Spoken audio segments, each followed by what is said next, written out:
hundreds of businesses are going bankrupt in Tulum. Why are we going to close our store in Tulum? Keep in mind, she's not the only one. Throughout this video, we'll see several people who are in a critical situation. Oh, it's something I really like to do. Honestly, I didn't want to.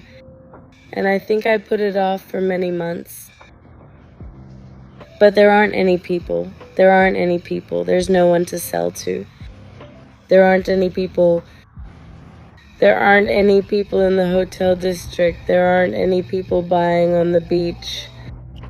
The people who come in, we don't even know if they want to buy anything either. Do you see? It's very, very serious. Let's listen to this girl. Today I sold 75 pesos. Today is officially the day we've sold the least at Lapa since I can remember. 75 pesos, guys. That's the equivalent of a little over $4. Just imagine, a business only sold $4 in an entire day. A total tragedy. In fact, I want to show you what's happening in Playa del Carmen.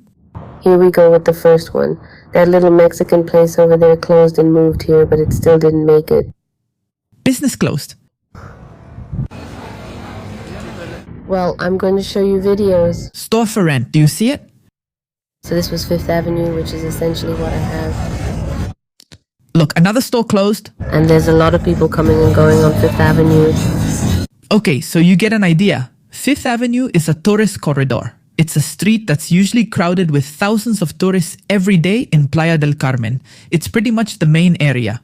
Even so, some businesses remain closed. And it's really about one-on-one contact. That's practically abandoned for rent. Not with tourists. Incredible. Well, they also have more income. And imagine them, they're not interacting with tourists, and that's why they're closing, because no one is going to be singing for them anymore. Now, if we go to a more local area, we could find a lot of empty shops since money isn't flowing. Little Plaza. Critical situation, guys. In fact, this has reached such a point that this guy, very, very well known and very controversial in Tulum, apparently is also doing the same thing. Pay attention. Good morning, brothers. The one who says this is mine is mistaken, because one gives either by choice or by force. That's right, brothers. Today we bring you the news that the Eufemia group, for Eufemia, for now, for this season, will close its doors to the public. It's the low season, obviously. But before this, we want to thank God. Although, watch out, it's almost summer. Be careful. God for giving us the opportunity to serve all of you, and of course to all of you who came, who chose us, who had a good time there. To all the families, thank you to everyone who helped make it possible by handling the sound. To all the people who made the organization of the holistic events possible. Okay guys, I want you to understand the following. Restaurants in Tulum are facing a 60% drop and closures due to the crisis. Critical situation in Tulum. Let's see what they're telling us on TV Azteca. What's happening in Tulum is worrying. Not only are businesses closing, not only are there corrupt public officials recorded in broad daylight, but what most people in the municipality live off of, tourism, is also decreasing. Of course, it's very serious. Look, according to tourism authorities, in 2023, which was when the current mayor, Diego Castañón, took office, in June there was a hotel occupancy rate of 72%. Same month, almost. Currently, in 2026, in June, a hotel occupancy rate of 55% was recorded. My God, Tulum really is going downhill. It's pretty serious.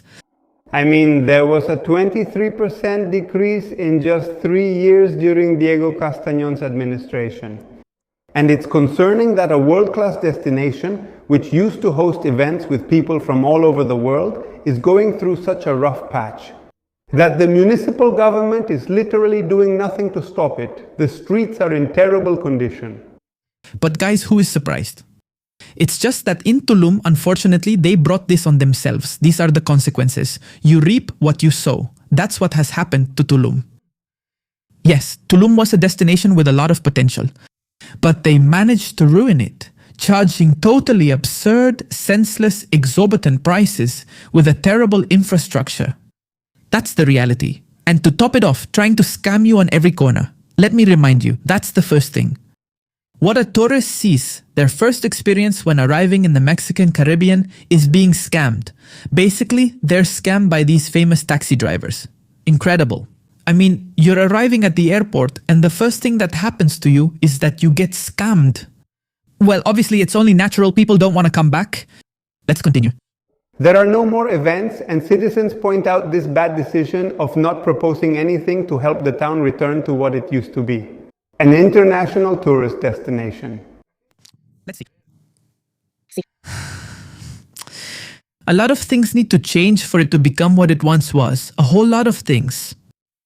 People complain that there are no jobs anymore, but there is no support from the local government. What do you think is missing? It's not that something is missing.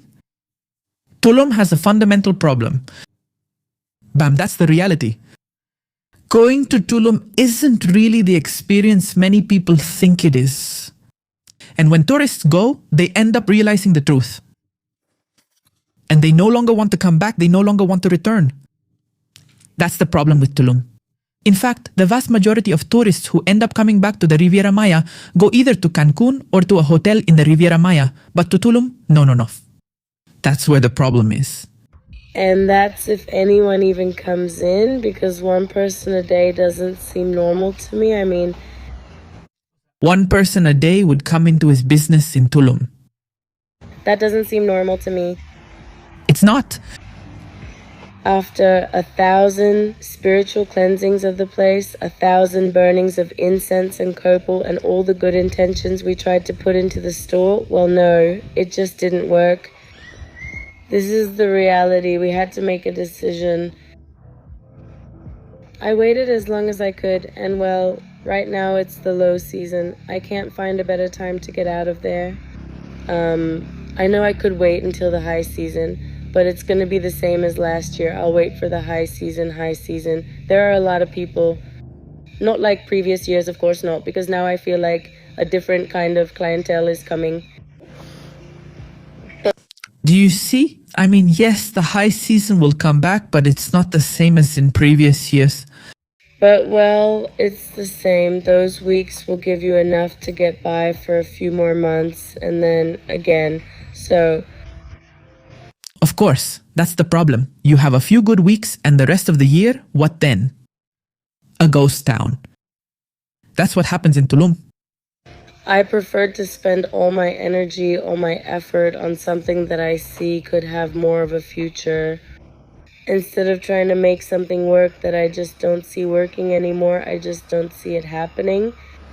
Just imagine how intense things are in Tulum right now. So, gentlemen, I'd like to know what you think about all this. See you next time.